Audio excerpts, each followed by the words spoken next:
tayo, no?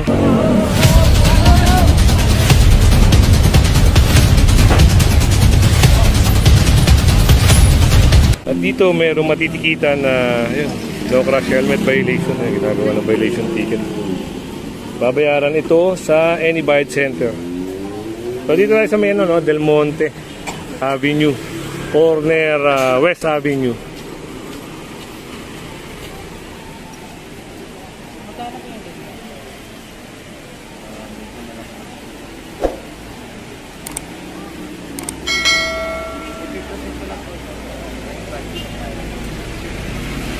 So yun na yung ticket. Within 5 days pwede sa online payment, no? Pag sumobra doon sa 5 days, sa Orange na sila pupunta para bayaran. Ayun ang isang problema, no? Yung pagbumotor ng walang helmet.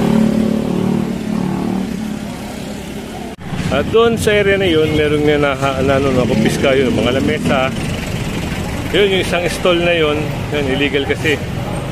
Ayun, no? Dito tayo.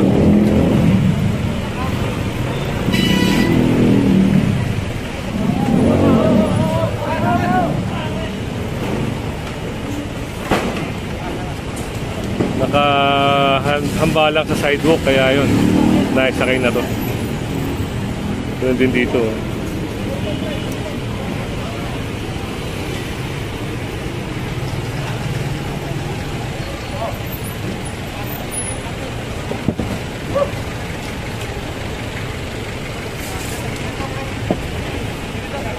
Matagal na na-operate to, pero nagtataka ako doon sa may-ari nito. Bakit nilalagay niya pa rin to? Yan, nakuha tuloy yung ano niya, yung stall niya.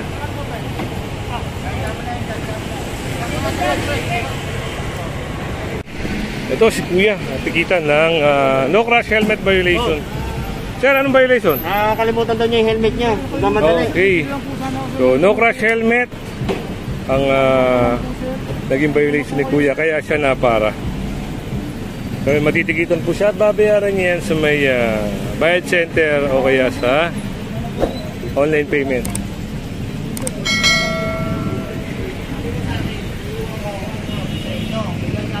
Kahit sabihin mo na iwan mo, student ang dala mo, diba? Ibig sabihin, hindi ka pa rin po pwedeng magmaneho.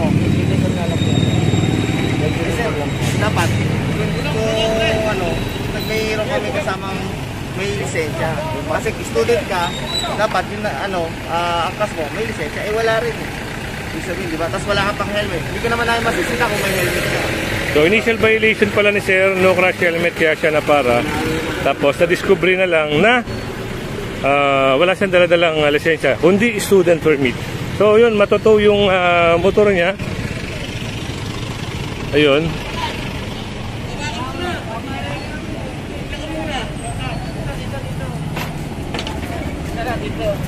So, yung motor ni Kuya. Isasampa na lang to. Sige, sige. Alam, may kita ko, taka lang. Sige, sige, sige. Isa. Sige, sige, sige. Sige, isa. Sige, isa. Isa. Buhat. Dalawa. Tatlo. Ang nagiging problema kasi, yun, nagmamaneho sila na, yun, walang lisensya. Meron man student permit, pero hindi na-allowed kasi yun. Ito, gagawan to ng checklist, tapos ibigay Kuya. Ayan, no?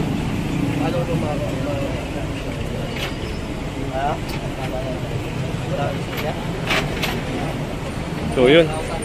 Tapos balik tayo dito.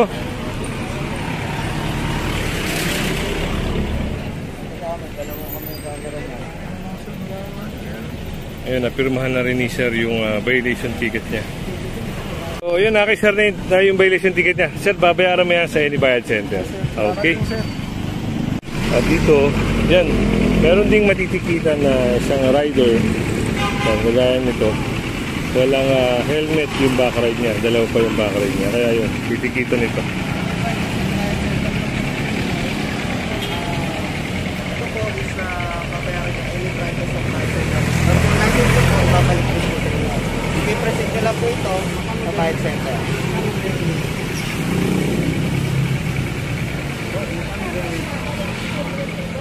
Hindi, ito po, ibabalik ko po yung license nyo na may kasamang ticket.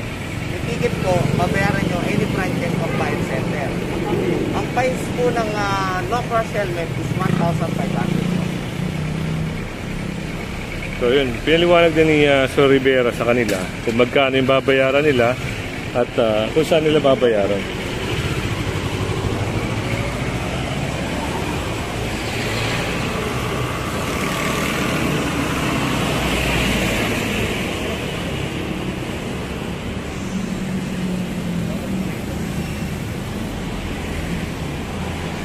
Pati ba kami kinuha ko, sir?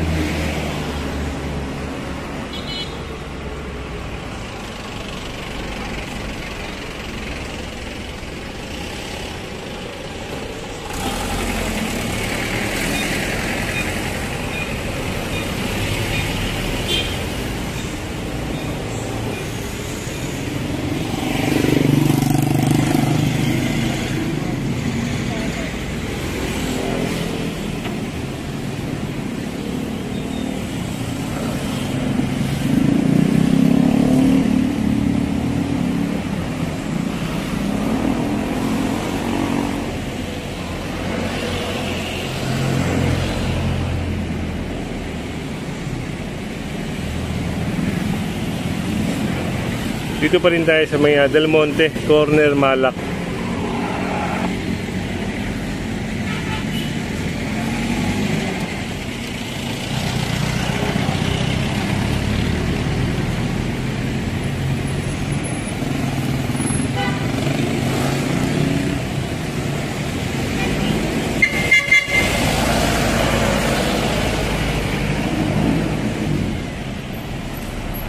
So yun, papirmahan na lang ni Sir, tapos babayaran na lang sa Any Bite Center.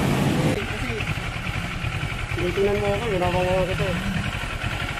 Ang layo, no? From Del Monte, tapos nakapasok tayo sa lugar na to. Hindi na natin nakuha na ng camera kasi nakamotor din tayo.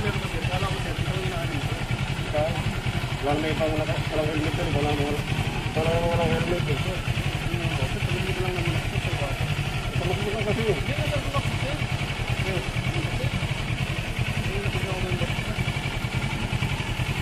Pinitigaw ka ng gwardiya doon, no? Hoy! Hindi ko narinig, wala ka naman kayo dito eh.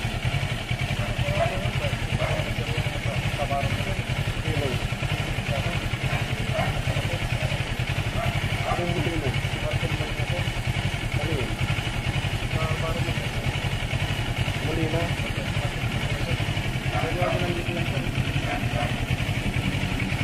Tawagan mo ha. Tawag na, no? Wala ko lang ito.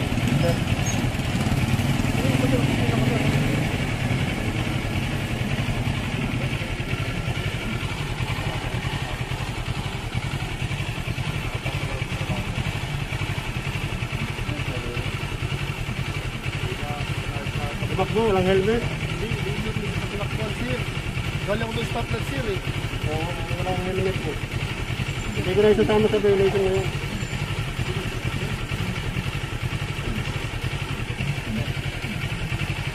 Helmet po.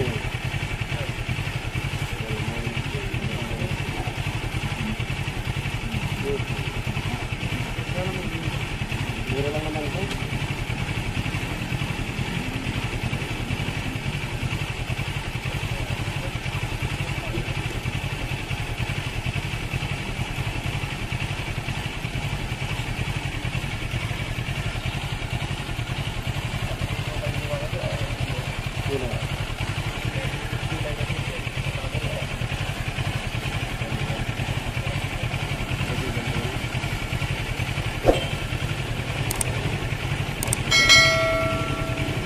So ayan, pipirmahan na ni Sir yung violation ticket.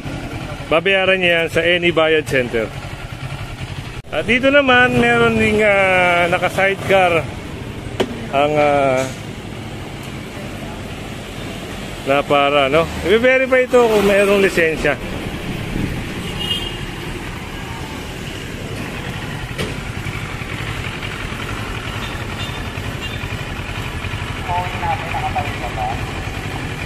Zero po. Dito, sa biyak na ba to?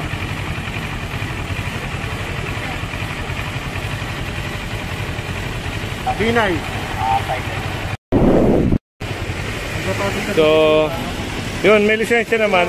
Kaya bine-verify din kasi kadalasan yung mga na-operate natin, walang mga lisensya, tsaka walang rehistro, kaya yun. Meron lisensya si kuya. Okay.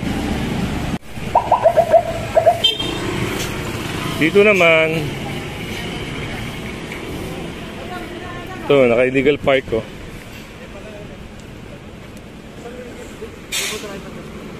Pasok na ito, dito ito. Naglabas lang kami doon sa sanggit. Labas na. Pasok na lang namin. Paano nga po? Dapat po, pagka ano sana eh. Gumawa na kasi hindi ko kasi. So yun, at pinapasok na lang itong sasakyan kasi ito, sa Gabal, illegal parking, no? Ipapasok naman nila. Yung mga gantong bagay, may consideration po talaga ang, ang mga enforcer natin, mga officer natin. Hindi naman basta-basta naninikid kagad. Pag dumating yung may-ari, dumating yung driver, pwede po. Yan, kaya yan, pinapasok. Pero sa susunod na mga operator at nakakita ulit dito, eh yun, posible na matikitan.